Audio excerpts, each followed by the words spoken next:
Number one, you can Welcome to Film.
I knew what I signed up for. I knew I signed up to do the Ultimate Fighter against a guy who was coming back from a devastating leg injury, and it could have been, delayed.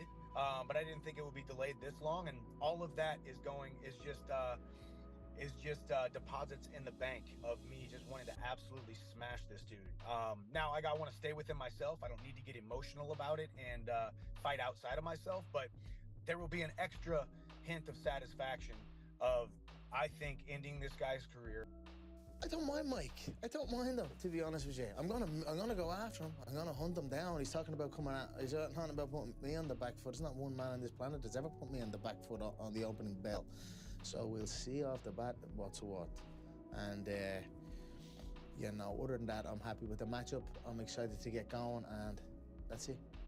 Chandler's always had a problem with southpaws, so that will give him a little bit of a problem in terms of how well Conor moves on his feet.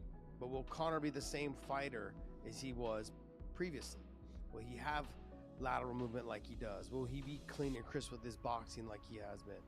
Will he do those things? Will he be able to keep that bounce in his step past round 1.5? If you ever shook Conor's hand, the dude's got a bigger fist than I do. Like he's got a melon of a fist. I'm like, what the heck, man? And no wonder he puts people out with that one hitter quitter punch.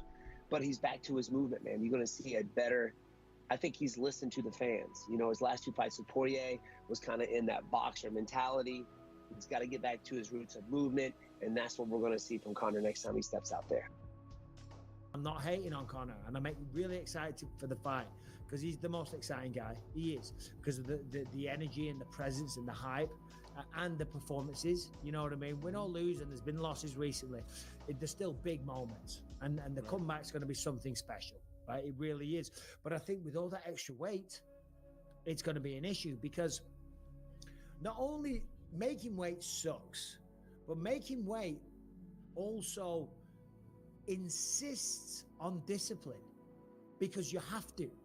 Like if I was going to make 185 pounds, I had to do my road work. I had to follow a strict diet. I had to make sure I was getting my ass in the gym because I'm not going to make weight. And if you can be 185 pounds when he fights at 145 or 155, there's not that subconscious threat of missing weight, of not being successful, of having the big comeback, the greatest comebacks in the history of sports, be a failure, because having to make weight makes you disciplined. It makes you live that monk kind of lifestyle that fighters endure and go through, as what we talked about before with the full training camp with yourself. So what do you and then on top of that, he's not known for having the best cardio. But when you're carrying extra weight, whether it's muscle or fat, it's going to tie you down, it's going to slow you down, and it's going to definitely affect your endurance. Yeah, and I wonder, I think for me, and as a result of that injury, because Conor is as mentally tough as anyone out there, right? I mean, I've never seen anybody give an interview after a compound fracture. That just takes an insane amount of mental fortitude there. And just the way that he performs. You know, we've seen him under pressure so many times before, and he rises to the occasion. But I think what is a bigger concern, if I'm a part of the Conor camp, is how much has Conor improved with all of this time away from the sport? We're not competing against just some other guy and putting on another fight. He's still trying to be elite. And when the elite are training all the time, and you've taken off a year and a half for this injury, or a year of, you know, going out and doing boxing, and another year doing this and doing that and taking a break, you know, if there is no consistent training, how good can he actually be? How can he improve as an athlete? So I think that's kind of the bigger mountain for him to climb at this stage of the game, when everybody are savages and are training every single day. Yeah, no, keep dreaming, because that ain't the truth. I know my skill level has gone way up. So I'm excited and confident to go in and not necessarily prove those people wrong, but prove my support correct. That's always my goal. Now, at the end of the day, we can get to June, and Michael Chandler can go and knock Conor McGregor out and shut him up and put away all the words that we have spoken negatively about him. Or he could not. And what if he doesn't? What if Michael Chandler doesn't get the job done against McGregor? Then what? Where do you go from there? So for as good of a matchup it would seem to be for Conor, because Mike's going to play the game with him, Chandler's got a lot to lose too, because regardless of his results to this point, he's always stayed viable, and people have always considered him a contender, a guy that could challenge, a guy that could do all these things. But what if you lose to a guy that hasn't won much lately, coming off a 2-year injury? You know, I think for the Chandler, this fight, it's last fight for him. He's gonna make money and that's it. He's gonna retire it, or if he lose, maybe you should kick him out, because how many times he lose? For the Conor, I don't know. He's not gonna be good shape. A lot of drugs, alcohol, a lot of bad stuff. He's not gonna be in good shape, and it's gonna be hard to beat Chandler. But what I said before, finally someone's gonna win, you know. I'm happy. Man, I still see myself as the guy who's going to eventually fight for the 155 lightweight title, whether it's Islam, whether it's Gaethje, whether it's Charles, whoever ends up with the title after I smash Conor. You know, I will be working my way toward that. Now, with that being said, I like being 190 pounds where I am right now. Fighting at 170 would be really nice. Fighting at 185 is basically just us not cutting any weight. But that's the thing that I think is missed with the fans, is they think, well, it's a weight class, so those guys must be bulking up. But really, we're just not cutting the weight down to a certain weight class. I will stay the same frame, the same stature, same muscle mass, continue to work on cardio, not eat cheeseburgers and pizza and ice cream all training camp. I'm going to eat the same. I'm just going to eat a little bit more and not be operating at a calorie deficit. So it'll be the best camp of my life, no matter what weight class it is. There's one thing that Michael Chandler does do. He is a crowd pleaser, and he does like to appease everybody. You know, can Conor McGregor really get into his head? Could he do what he did to Cowboy Cerrone? Could he do what he did to Jose Aldo? I mean, does Conor McGregor still have that stigma? Those are other questions that I have. Conor's got good power and good precision, and he's good at being patient. Mike has that explosiveness. He has the power and athleticism and wrestling and things like that. But I think a patient striker like that, I think that's something somewhere where Mike has to be smart and he has to be patient. I mean, a little bit more patient than he's been.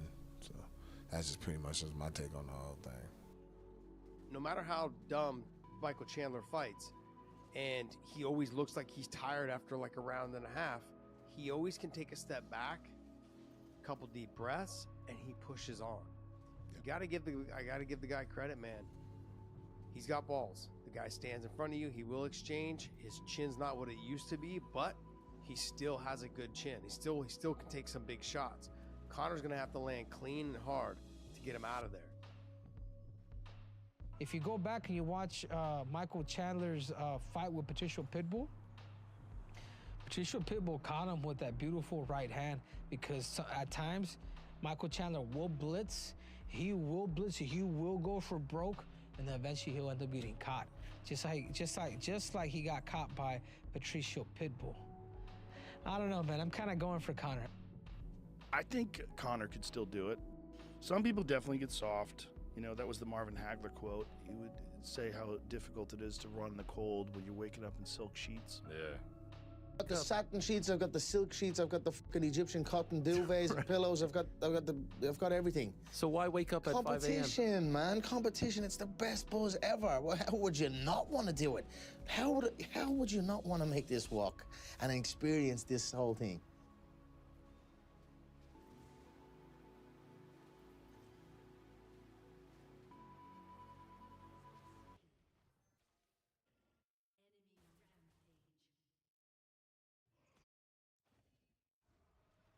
The last time we saw Conor McGregor step in the octagon was back on July 10th, 2021, the same night he suffered a severe leg injury that has kept him out of competition ever since.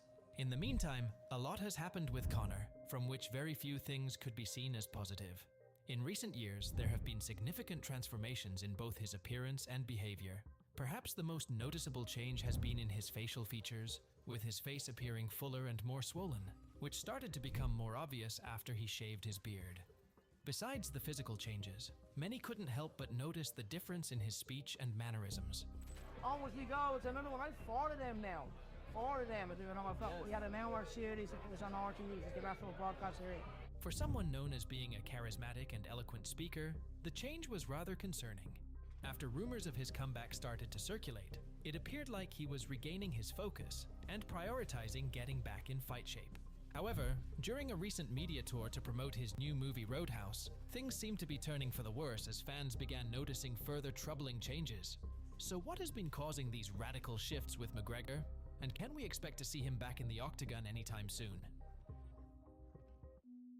Conor is known for his wild lifestyle, often indulging in blowing off steam a bit too much. He's never shied away from his love for drinking, even crediting fighting for keeping him away from pubs and unhealthy habits.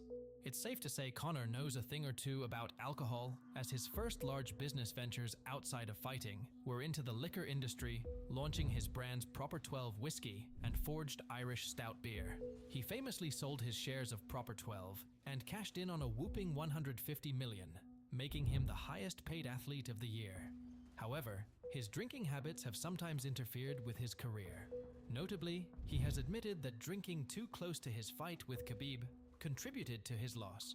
Since his boxing match with Floyd Mayweather, McGregor has been relatively inactive in the octagon, fighting only 4 times in the past 8 years.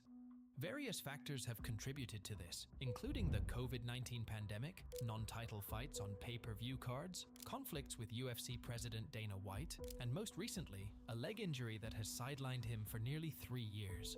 His periods of inactivity seem to take a toll on him, with noticeable changes in his physical appearance and behavior when he's not preparing for a fight. This could also explain his desire to still compete, despite all the financial success he has achieved throughout the years. For me as a person, I like to be kept busy. It keeps me in check. It keeps me honest. It keeps me in line.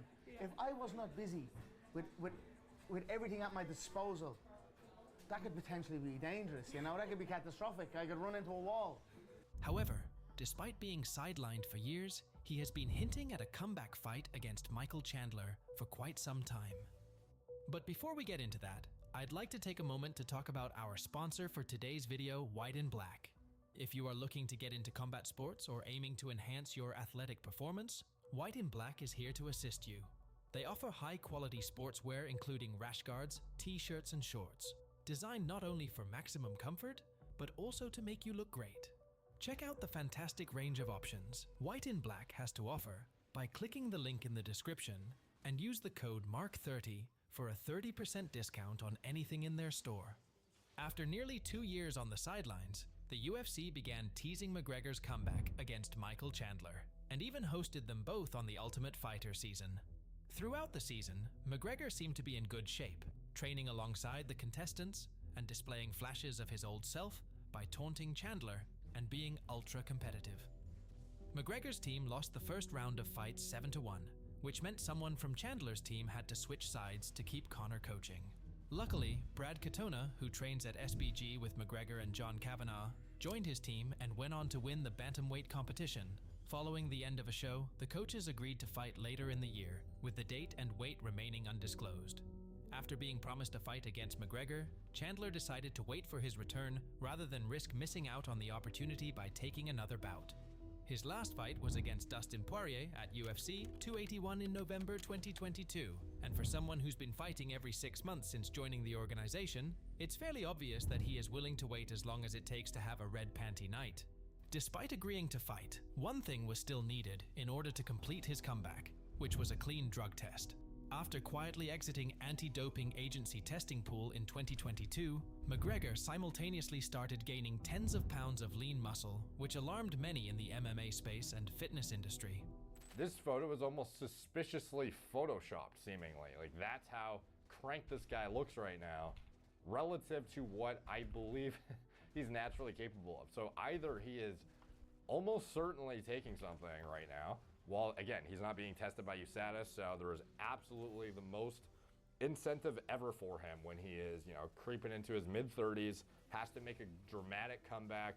This is his last shot to do it, essentially, coming off of a brutal injury where you would probably be taking certain things in order to expedite your recovery and make sure you come back with enhanced infrastructure to support avoiding injury in the future. Given his history in professional sports for over a decade, a sudden muscle gain suggested something else was at play.